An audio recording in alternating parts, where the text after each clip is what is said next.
Welcome back to Mind and Magic, and if you're new here, welcome. I am Frater Xavier, and I've been teaching magic online since 2012, and have helped over 41,000 shift their reality from where they were to where they wanted to be. And today we're going to talk about how reality is a hall of mirrors. Let's get into it.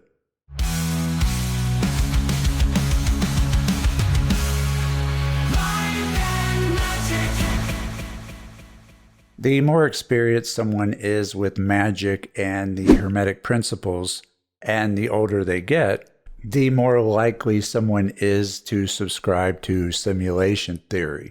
That reality itself is a simulation that is simultaneously both in and out of your control. I have had many experiences throughout my life, and some recently at that support the notion of reality being a simulation. And it comes in the form of a giant feedback loop. We have talked quite a bit in the past about how everything is cyclical in nature. Everything has its cycle. It is an input-output system. What you put in is what you're going to get out. And it's no different with reality itself. And included in that is the maxim that most people know when it comes to magic, and that is as above, so below.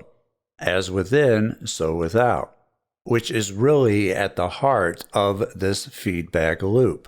What you have going on inside is going to be reflected and projected back out into your reality in some manner that may be completely obvious to where you're like, wow, that's a coincidence, or in ways that may not be so obvious, as in the case of omens that we talked about in the previous lesson, or in other symbolic ways that you may not be consciously aware of. This physical reality, this mental construct of the all, as it is said to be within the Hermetic principles, is highly symbolic. And that shouldn't come as a surprise if you know that the language of the subconscious, to whom we give our magical instructions to alter our reality, is symbolism. The language of the subconscious is symbolism, therefore it injects symbolism throughout your reality as it helps to create it. All this to say that you can alter reality just by what you have going on inside. And there's a few ways to do this. One is to alter your vibration, and this is primarily done through feelings and what you focus on. And the other way is to insert an instruction into your subconscious so that it will manifest it into your reality, in which case you are deliberately putting something inside, a symbolic instruction that it can understand because that's its language, which will then manifest into your external reality. Because as above, so below, as within, so without. What goes in has to come out. Again, everything is cyclical. And because everything is cyclical, reality itself becomes this never-ending feedback loop that often takes the form of a spiral, the same phenomenon that makes the rich get richer and the poor get poorer. Winners keep winning, losers keep losing. And if you don't know how to break the cycle, interrupt the feedback loop, then you most likely will keep spiraling. Something bad happens, it makes you feel bad, it lowers your vibration, which then sets you up for more bad things to come into your life. And it goes the other way as well. Something great happens, it raises your vibration, you feel better, which then sets you up for better things to come into your life. That's the upward spiral. And if this truly is the way it works, then you really only have one job, and that is to not let things get you down enough to put you into a downward spiral, or to break out of it if you are in one currently.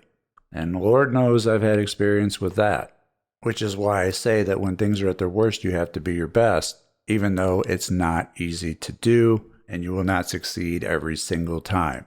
But it should be something that you remember when things have you down, because it really is a feedback loop. If you hate the world will hate you.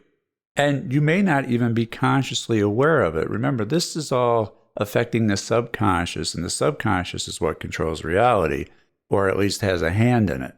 Perhaps you haven't forgiven yourself for something that happened long ago.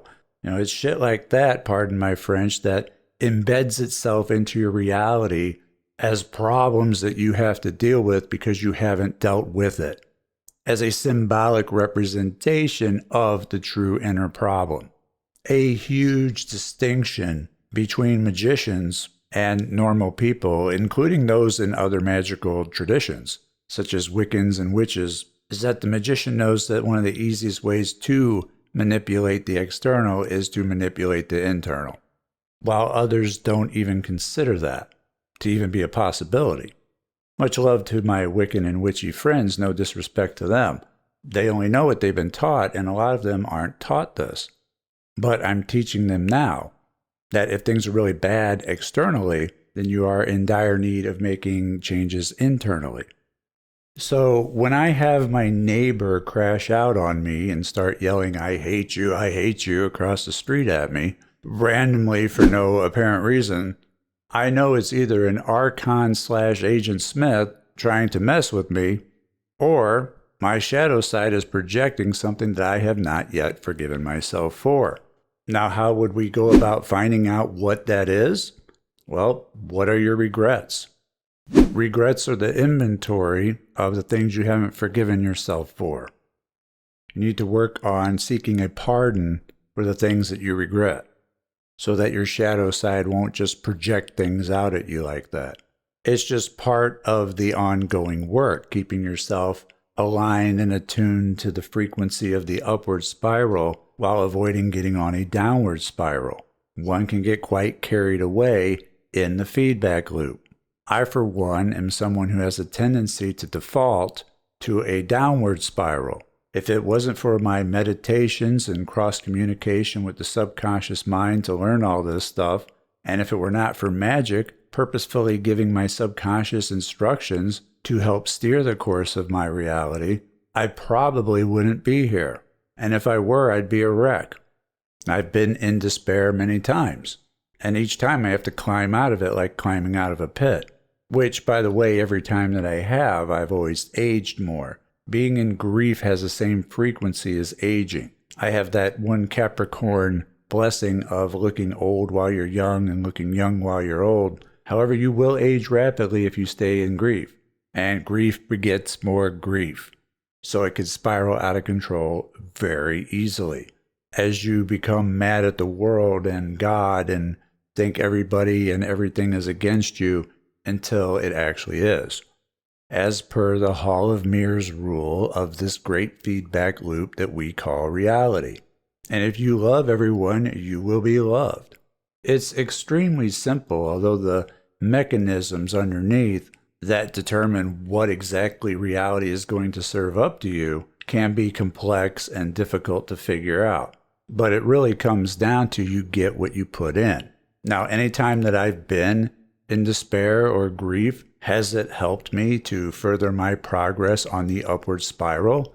No, not even close. It immediately puts an end to the upward spiral and places you on the downward spiral.